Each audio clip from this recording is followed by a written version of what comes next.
More cases tonight of prison employees getting sick. At least 5 workers at the state prison in Somerset were taken to the hospital, as well as a guard at the prison in Greene County.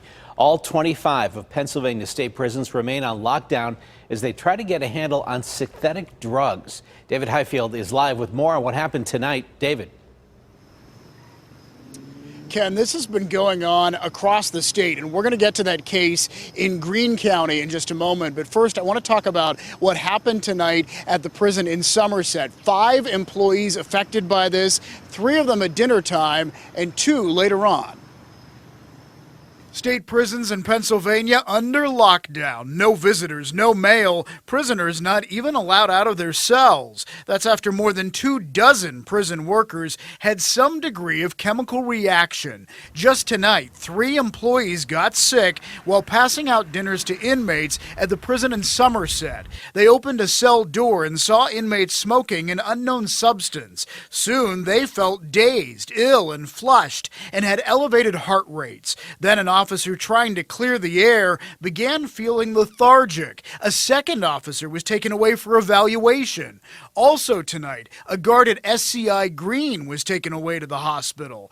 All adding to the count, the PA Department of Corrections secretary told us earlier today. We've had, I believe, around 29 officers exposed to what we believe to be likely synthetic cannabinoids. He's talking about K2, a synthetic form of marijuana that can be sprayed on letters or book pages mailed to inmates. Then they eat or smoke the paper. It's a clear, odorless liquid that's put on paper, so it's kind of undetectable.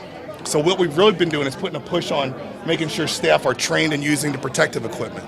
It can cause confusion, anxiety, paranoia, and can make guards sick who touch it, which is why the lockdown will remain until prison workers can get hazmat training. The governor's office today also put out a warning about K2, saying it can be laced with just about anything. Things are being mixed together, things are being made. We don't know what these substances are, and so you really have to use extreme caution.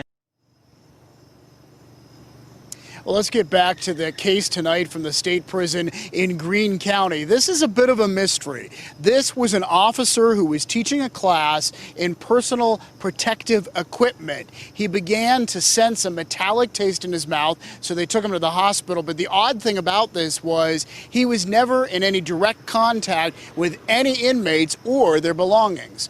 We're live tonight. David Highfield, KDKA-TV News.